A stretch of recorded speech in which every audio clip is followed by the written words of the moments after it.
other about the wins, but also as annoyed with the losses. I want to ask you, Lee, like this project, Kroenke. I mean, Silent Stan has been as silent as ever. It's Josh Kroenke's project, let's be honest. Josh Kroenke has looked to work with Edu and Vinay, with the board, to get in a young coach and a young style of play in terms of players and coaching and playing staff. What do you think are the risks in that, is my first question. And are you seeing some of the risks coming out to play, so to speak, with this long-term project? I don't care about Kroenkes at this moment in time. They've done their job. They've done their job in January. They give the money to the manager. They've done their job. 150 million, more than anybody else. So I don't know why people want to go on about the Kroenkes all the time. Go to the facts of what you're seeing. Stop blaming other people. I love it that the people, the Arteta people in at the moment, are quickly onto Aubameyang. Get in there. Stick it on him. You know, a player that's won us the FA Cup and done us this and scored goals and all that lot. Rather stick it onto him than the source of what it is. And this is what I'm saying there. I'm going to say a few things about it. I'm fed up. I'm fed up with Arsenal fans telling me how I can support my team and how I can't support my team. I support my team how I like, right? And if it's a flip-flop, if it's one thing or the other, I don't care. I'm supporting it as I see it. And as I see it at this moment in time, I'm seeing us win a few games, lose a few games, and then draw a few games, and everybody's saying it's all right. Bumps on the road, I keep hearing. We're going to get bumps on the road. Well, I suggest you start resurfing this road because there's more bumps down it than I care to want to go down. You know what I mean? If I'll be honest, like, you know, Manchester United were there for the up for grabs to take points off. Managerless. Let's get this right. Managerless. Ain't won, lost to Watford and things like that. We go up there. I'm saying, yeah, I'll take a point. After 20 minutes, I'm saying, right, let's be we ain't got to take a point for this. We've got to be taking all three. We end up losing the game. Who's that down to? Now, I'm going to say this now.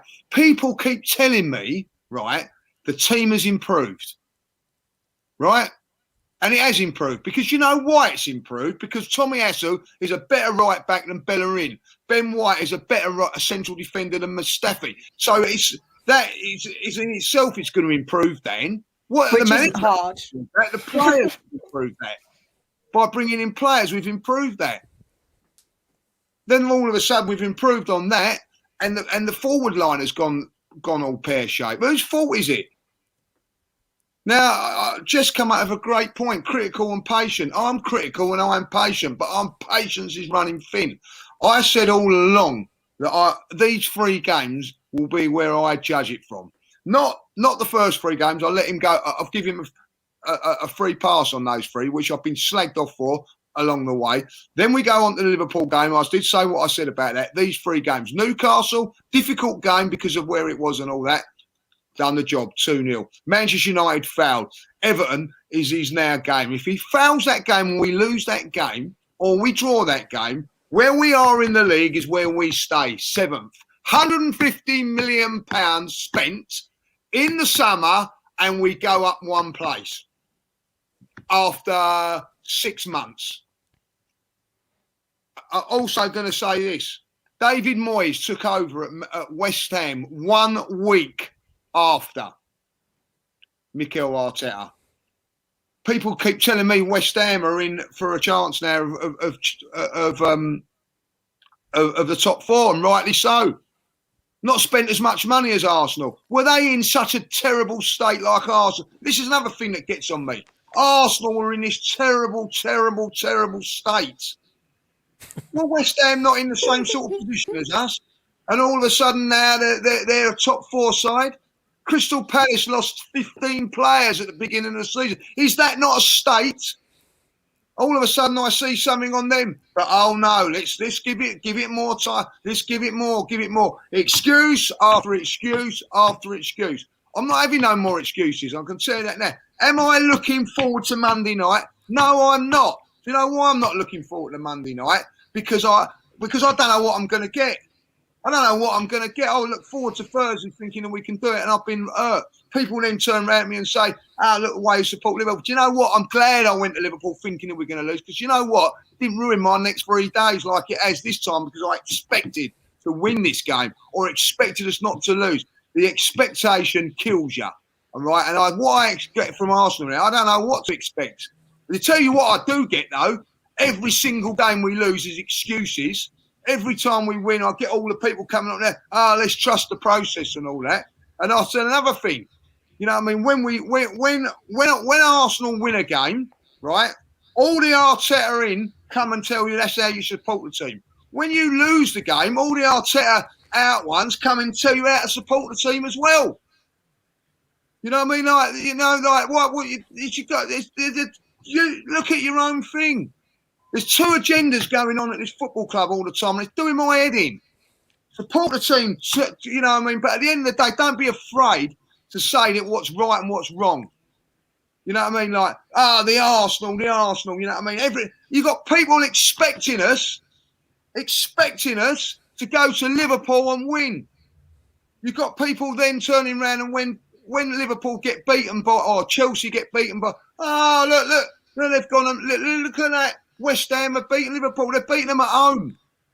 The difference when you go away from home, get your expectations right and get it how it is.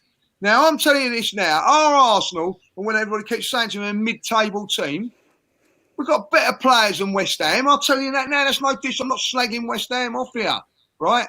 But we have got better players than West Ham. So why does everybody keep coming into me? West Ham can get top four. With Europe, by the way, another thing that was said that will help us out, like, you know, because we'll have more time on the training ground to coach these players.